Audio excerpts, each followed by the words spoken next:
Hello guys, स्वागत है आप सभी का हमारे यूट्यूब चैनल और Facebook page Russell fan Hindi पे। आज हम करने जा रहे हैं आज के स्मैकडाउन का रिव्यू, जो था बहुत ही ज़्यादा अच्छा स्मैकडाउन। और आज हम बात करेंगे स्मैकडाउन के बारे में।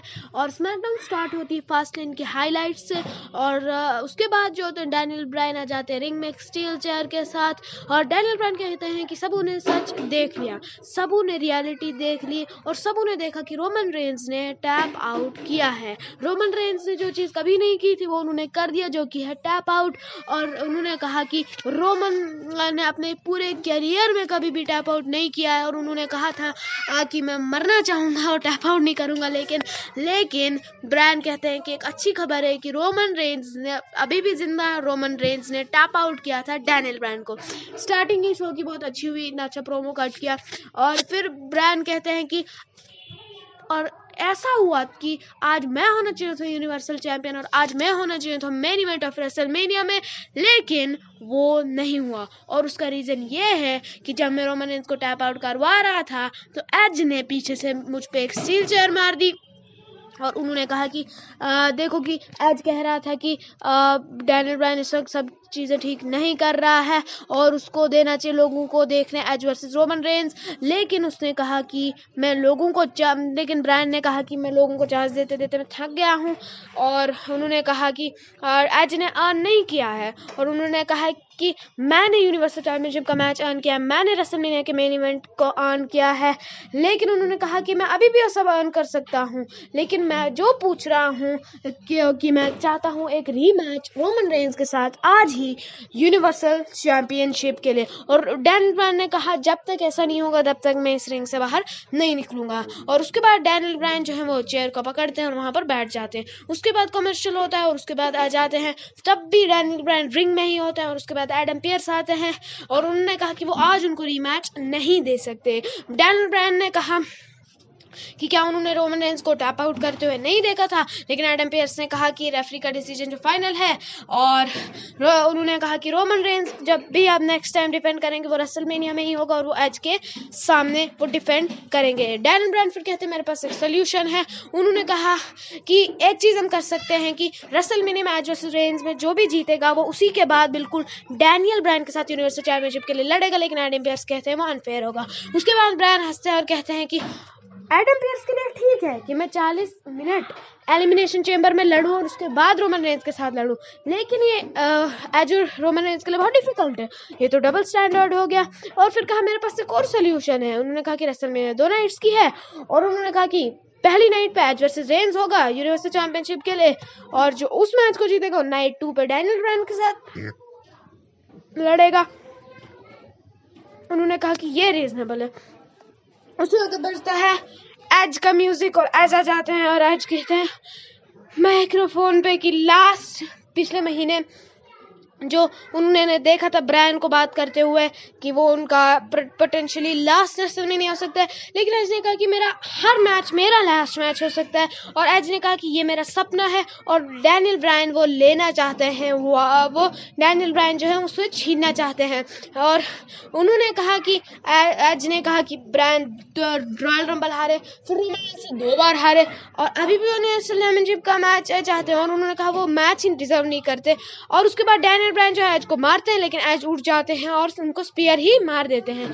और उसके बाद एज जो है स्टील चेयर पकड़ते हैं और ब्रायन को पीछे से मार देते हैं, और वो फेंक देते हैं चेयर और रिंग के बाहर चले जाते हैं। बहुत अच्छी स्टार्टिंग थी शो के लिए। अब मैं हाइप्ड अप हूँ पूरा रेसलमेनिया के लिए, बहुत अच्छी फ्यूड है इनकी वाली। और कमर्शियल के बाद रोमन रेंज जो थे पॉल हेमन और जे उसो के साथ होते हैं, और रोमन रेंज पॉल हेमन को कहते हैं एडम पियर्स को इधर लाओ, और उन्होंने कहा जे उसो को कहा कि इसको पॉल हेमन के साथ जाओ और फोर्स का यूज़ करो अगर करने की ज़रूरत पड़े। और जे उसो ने कहा कि सच में, तो रोमन रेंज ने कहा, और रोमन रेंज ने कहा कि एडम कर ही क्या लेगा, फायर कर देगा तुम्हें। और इसके बाद होता है सेथ और इसके बाद होता है सेथ रॉलिंस और शिंसुके नाकामुरा का फिर से मैच। और इसके बाद होता है सेथ रॉलिंस और शिंसुके नाकामुरा का मैच। और इस मैच में क्या होता है, जो रॉलिंस है वो जीत जाते हैं इस मैच में। और उसके बाद रॉलिंस जो नाकामुरा को अटैक करते हैं, लेकिन उसके बाद सेथ रॉलिंस आ जाते हैं, वहाँ पर कट मार लेते हैं सेथ को। और उसी के बाद वो सेथ को पकड़ते हैं, उनको ज़्यादा स्विंग मारने की कोशिश करते हैं, लेकिन सेथ जो है वो रिंग के बाहर चले जाते हैं। और फिर उसके बाद रोमन रेंज जो बैक स्टेज है और पियर्स आ जाते हैं वहाँ पर, और रोमन रेंज ऊपर उठ जाते हैं और पियर्स की तरफ देखते हैं। उन्होंने कहा कि पियर्स को कि मैं क्या चाहता हूँ वो ये है कि मैं एक ही नाइट पे डिफेंड करूंगा अपनी चैंपियनशिप और एक ही टाइटल मैच में। और फिर वो पियर्स के कहते हैं कि मुझे बाकी चीज़ें भी कंसिडर करनी है। और ये भी अच्छा था, लेकिन सिज़ारो वाली थिंग का मुझे पता नहीं लगा। इसके बाद सेथ रॉलिंस जो होते हैं वो बैक स्टेज होते हैं केला ब्रैक्सटन के साथ, और उन्होंने कहा कि वो सिक ऑफ इट है। उन्होंने कहा कि वो डिसरिस्पेक्ट से अब तंग हो गए हैं और एम्बैरेस होने से अब तंग हो गए हैं। और उन्होंने कहा कि सिज़ारो अगर उनके रास्ते में और आए तो उनके साथ बहुत बुरा होने वाला है। और उन्होंने सिज़ारो को चैलेंज कर दिया एक मैच के लिए रेसलमेनिया में। और उन्होंने कहा कि वो अब कभी भी सिज़ारो स्विंग नहीं लगा पाएंगे सेथ रॉलिंस पे, और सिज़ारो सेथ पे अटैक कर देते हैं। और फिर वो सिज़ारो स्विंग लगा लेते हैं और WWE ऑफिशियल्स जो है वो उसको तोड़ने की कोशिश करते हैं, और सिज़ारो जो है वो चैलेंज को एक्सेप्ट कर लेते हैं और इनका मैच हो जाता है ऑफिशियल। और ये भी बहुत अच्छी बात थी कि इनका मैच हो चुका है ऑफिशियल, और अब मज़ा आएगा। और इसके बाद होता है बिगी, अनाउंस किया जाता है कि बिगी जो है वो अपनी इंटरकॉन्टिनेंटल चैंपियनशिप को डिफेंड करेंगे अपोलो क्रूज के साथ नाइट 2 पे। और इसके बाद होता है बिगी और स्ट्रीट प्रॉफिट्स का match the alpha academy and Apollo Crews के साथ, और इसमें जीत जाते हैं अपोलो क्रूज। और अपोलो क्रूज और अल्फा एकेडमी इसमें जीत जाते हैं और बिगी को पिन किया गया है। तो अपोलो क्रूज भी डोमिनेंट लग रहा है। और इसके बाद एज जो है वो बैक स्टेज पियर्स से पूछते हैं कि वो क्या करना चाहते हैं डैनियल ब्रायन थे इस पूरे मामले में। और उन्होंने कहा कि मेरे पास रेस्पॉन्सिबिलिटीज़ है WWE की, और मेरे पास तुम्हारी रेस्पॉन्सिबिलिटी है ब्रायन की नहीं है। और उन्होंने कहा वो उनको एक डिसीजन लेना पड़ेगा इस रात की एंड तक, और वो यही करेंगे। और उन्होंने कहा, एज ने कहा कि मुझे उम्मीद है कि तुम एक अच्छा डिसीजन ही लोगे। और इसके बाद होता है Kevin Owens show, Kevin Owens और सैमी ज़ेन के साथ। केविन ओवंस कहते हैं कि इन पिछले हफ्तों में मैंने सैमी ज़ेन से क्लियर किया कि मैं उनकी कॉन्स्पिरेसी थ्योरीज पे बिलीव नहीं करता, लेकिन मैं उनके साथ था। लेकिन सैमी ने उन पर हमला कर दिया, उनकी सर तोड़ने की कोशिश कर दी। और इस हफ्ते उनका सैमी ज़ेन के लिए क्वेश्चन है, और उसका सिर्फ एक ही इंसान आंसर दे सकते हैं, और वो है सैमी ज़ेन। और उस वक्त सैमी ज़ेन को बुलाते हैं और सैमी ज़ेन आ जाते हैं अपने क्रू के साथ। और उन्होंने कहा वो सॉरी कहते हैं कि जो मैंने किया लास्ट वीक, उन्होंने कहा कि सच में मैं सॉरी बोल रहा हूँ, मेरा कोई इंटेंशन नहीं थी तुम्हें किक करने की लास्ट वीक। वो बस जो कॉन्स्पिरेसी स्टफ है वो मेरे दिमाग में घुस चुकी थी और अब वो लाइन क्रॉस कर गई थी। और उन्होंने कहा कि जो आंसर है केविन के क्वेश्चन का वो है सिर्फ सॉरी। और उन्होंने कहा ये मैं आंसर नहीं चाहता। और उन्होंने कहा, सैमी ने कहा कि तुम्हारा क्वेश्चन ही मिसअंडरस्टैंडिंग है, और क्या केविन अभी भी पार्ट हो सकते हैं डॉक्यूमेंट्री के। और उन्होंने कहा हाँ हो सकते हैं। और वो कहते हैं कि next week red carpet premiere होगा उनकी डॉक्यूमेंट्री के ट्रेलर का, और जो एक्सपोज कर देगा सारे WWE की कॉन्स्पिरेसी थ्योरीज जो उनके खिलाफ हुई थी उनके हिसाब से। और उन्होंने कहा केविन के लिए और भी है, उन्होंने कहा कि लोगन पॉल भी आएंगे अगले स्मैकडाउन पे, बहुत बड़ी यूट्यूबर है और वो एक बहुत बड़े बॉक्सर भी हैं। और उन्होंने कहा कि लोगन जो आएंगे नेक्स्ट स्मैकडाउन पे, और वो डॉक्यूमेंट्री जो है मदद करेंगे उनकी उस डॉक्यूमेंट्री में। केविन ने कहा कि मैं डॉक्यूमेंट्री की भी केयर नहीं करता, मैं लोगन पॉल की भी नहीं केयर करता। और साइमन को कट कर देते हैं और कहते हैं कि मैं तुमसे एक माफ़ी मांगना चाहता हूँ। केविन ने कहा कि केविन ने कहा कि सैमी को मैंने इसीलिए अभी तक इस रिंग में रहने दिया है मारने के बिना, क्योंकि वो एक आंसर चाहते हैं। और वो क्वेश्चन ये है कि हिम वर्सेस केविन, मतलब सैमी ज़ेन और केविन ओवेंस का मैच 1-on-1 रेसलमेनिया पे। और वो उनसे पूछते हैं हाँ या ना। सैमी जो है वो बात करने की कोशिश करते हैं, लेकिन वो चले जाते हैं वहाँ से। और केविन जो है उनको लेकिन पकड़ लेते हैं, और उसके बाद सैमी जो है एक्सेप्ट कर लेते हैं। और उन्होंने कहा कि ओवेंस के पास अब आंसर है, वो उनको बहुत ज़्यादा मारेंगे। और उन्होंने सैमी को स्टनर मारा और वो फिर हम वापस चले गए। फिर डैनियल ब्रायन की बात होती है, और उसके बाद डैनियल ब्रायन की भी बात होती है बैक स्टेज एडम पियर्स से। वो कहते हैं कि मुझे पता है तुम बहुत प्रेशर में हो, क्योंकि पहले भी तुम स्मैकडाउन जनरल मैनेजर थे, लेकिन तुम्हें भी पता है अंदर ही अंदर क्या असली अच्छा डिसीजन होगा इसके लिए, और वो कहते हैं कि तुम्हें वो लेना चाहिए और डैनियल ब्रायन चले जाते हैं। तो अगर मैं बात करूँ रेसलमेनिया के मोमेंटम जो ठीक ठाक ही है, 2 हफ्ते ही अभी शो पे, और मुझे लगता है कि आपको क्या करना चाहिए अब। बहुत अभी तक तो ठीक चल रही है WWE, देखते हैं अब आगे क्या करती है। और इसके बाद हम हाइलाइट्स देखते हैं WWE women's tag team championship की जो फास्ट लेन में हुआ था। इसके बाद बियांका बेलेयर जो होती है वो बैक स्टेज होती है केली ब्रैक्सटन के साथ, और वो पूछती है उनसे, साशा ने जैसे उनको थप्पड़ मारा था फास्ट लेन पे, उन्होंने कहा कि वो बड़ी भी हैं, स्ट्रॉन्गर भी हैं साशा से, और लेकिन वो वहाँ पर साशा को मार भी सकती थी, लेकिन अगर उन्होंने साशा को मारा होता तो साशा कभी भी रेसलमेनिया तक नहीं पहुँचती। और उन्होंने कहा कि बियांका बेलेयर ने कहा कि मेरी माँ ने मुझे कहा था एक बार कि कभी कभी तुम्हें बड़ा इंसान बनना पड़ता है, समझदार इंसान बनना पड़ता है, और संडे को वो समझदार बंदी होगी जो बिजनेस अपना संभालेंगी रेसलमेनिया में। और बेलेयर फिर कहती हैं कि वो साशा की रेन ही एंड कर देंगे रेसलमेनिया में, और उनका जो अनफिनिश्ड बिजनेस है नटालिया के साथ वो भी हम खत्म कर देंगे।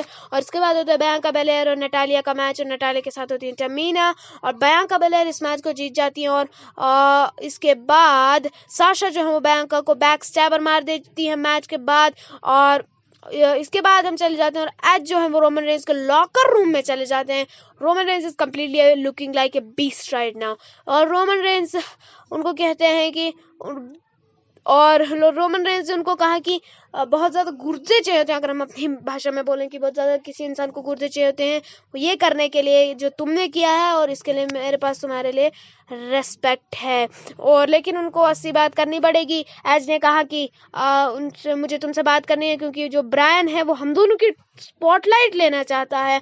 और एज कहते हैं कि और रोमन रेंज के पास जो ताकत है उसको उनको यूज करना पड़ेगा अगर ब्रायन इन्वॉल्व होते हैं। और एज ने कहा कि मैं ब्रायन को भी पिन कर सकता हूँ टाइटल के लिए, और रोमन मतलब वो उनको भटकाने की कोशिश कर रहे थे ब्रायन के खिलाफ, और एज चले जाते हैं वहाँ और रोमन रेंज जो है वो सोचते रह जाते हैं। और इसके बाद होता है डॉल्फ जिगलर और रॉबर्ट रूड का मैच रे मिस्टीरियो और डोमिनिक मिस्टीरियो के साथ, सॉरी मैं गलती से बोल रहा हूँ। इसके बाद मैच होता है डॉल्फ जिगलर का रे मिस्टीरियो के साथ, रे मिस्टीरियो के साथ होते हैं डोमिनिक मिस्टीरियो, और डॉल्फ जिगलर के साथ होते हैं रॉबर्ट रूड। और इसके बाद रे मिस्टीरियो जीत जाते हैं, और इसके बाद एडम पियर्स आ जाते हैं रिंग में, और रोमन रेंज भी आ जाते हैं, और जे उसो भी आ जाते हैं, और अच्छा मैच थे। अब जो मेन थिंग थी शो पे ये रोमन रेंज जो पियर्स होते हैं वो रिंग में होते हैं, एज का म्यूजिक आता है और वो भी आ जाते हैं, और डैनियल ब्रायन भी आ जाते हैं, तीनों बंदे रिंग में होते हैं। और एडम पियर्स ने कहा कि मैं सबों की बात समझ रहा हूँ। उन्होंने कहा कि मैं समझ रहा हूँ कि रोमन रेंज और एज जो है वो एक ही रात में 2 मैच नहीं लड़ना चाहते, और वो दोनों रातों पे भी नहीं लड़ना चाहते। और उन्होंने कहा कि सारी बातें सेंस बनाती हैं, और लेकिन जो डैनियल ब्रायन कह रहे हैं वो भी सेंस बनाती है। उसके बाद पियर्स कहते हैं जो डैनियल ब्रायन सही है, और उन्होंने कहा कि डबल स्टैंडर्ड है और वो यूनिवर्सल चैंपियनशिप के लिए एक ये टाइटल शॉट डिजर्व और करते हैं। और उन्होंने कहा रोमन रेंज जो है वो टाइटल को डिफेंड करेंगे एक ही बार रेसलमेनिया में, हाँ, लेकिन एडम पियर्स कहते हैं कि मेरा डिसीजन ये है कि रेसलमेनिया में यूनिवर्सल चैंपियनशिप के लिए ट्रिपल थ्रेट मैच होगा एज रोमन रेंज और डैनियल ब्रायन के लिए, और इसके बाद ऑफिशियल हो गया Edge versus Roman Reigns versus Daniel Bryan at WrestleMania night 2। और इसके बाद क्या कहते हैं वो कि एज और रोमन रेंज जो है वो हो जाते हैं अनहैप्पी, और ब्रायन जो है वो खुश हो जाते हैं। ब्रायन और एज जो है वो लड़ना स्टार्ट कर देते हैं, उसके बाद ब्रायन एज को गिरा देते हैं, लेकिन रोमन जो है ब्रायन को सुपरमैन पंच मारते हैं। रोमन रेंज कहते हैं जेउसो को एक चेयर लाओ, और जिस वक्त वो कहते हैं और एज आ जाते हैं पीछे से और रोमन रेंज को स्पेयर मार लेते हैं और जेउसो को भी बाहर कर लेते हैं। एज जो है दूसरी चेयर उठा लेते हैं और जेउसो को उससे मार लेते हैं, और रोमन रेंज जो है वो बच जाते हैं। मैं बता दूं उन्होंने क्या किया था, 2 चेयर थी, एक पे रेंज का सर था, एक पे डैनियल ब्रायन का। बहुत खतरनाक मोमेंट था, लेकिन रेंज चले जाते हैं और WWE ऑफिसर्स आ जाते हैं, फिर उनको भी एज ने मार दिया चेयर से, और बीच में रख देते हैं चेयर और बैठ जाते हैं, और ब्रायन जो है वो रिंग के बाहर होते हैं। बहुत ज़्यादा अच्छा प्रोमो था, एक्साइटेड हो गया मैं फिर से मैच के लिए।